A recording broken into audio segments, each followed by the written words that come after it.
May isang lalaki ng pangalan na Eduardo. Itong si Eduardo ay medyo nanlalabo ng mata. Gusto niya magpa-check up ng kanyang mata sa isang clinic ng ophthalmologist. Kaya lang, di niya alam kung saan banda ito. Kaya nagpasama siya sa isang kumpare niya ng pangalan na Pido. Nung nandun na sila sa clinic, magandang umaga po, Dr. Oni. Magandang umaga rin, Pido.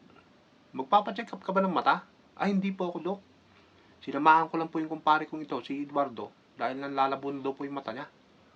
Ganun ba? Sige, maupo ka muna dito, Eduardo, at i-check upin natin yung mata mo. Matapos check upin ni Dr. Oni, mata ni Eduardo, kumuha siya ng visual exam chart. Sige nga, Eduardo, tumayo ka nga. Basahin mo nga to. Nababasa mo ba?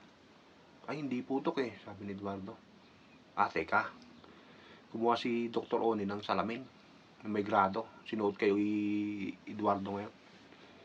Ito, Eduardo, basahin mo nga. Nababasa mo ba? Hindi po, Dok eh. Teka, takasan natin yung grado. Hanggang sa dumating sila sa pinakamataas na grado. Subukan mo nga basahin. Nababasa mo ba? Hindi pa rin po, Dok eh. Walang yan naman o. Pinakamataas na grado na to. Napaka-imposible naman na hindi mo kayang basahin to. Pangisi-ngisi naman tong si Pido sa isang sulok. Nalingon siya ni Dr. Oni ngayon. Ano bang iningisi-ngisi mo, Pido? Medyo inis na itong si Dr. Oni.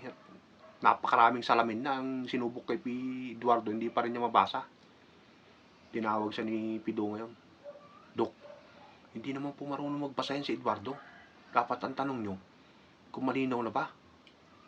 Ganun ba? Walang yan naman o. Ba't di nyo sinabi agad?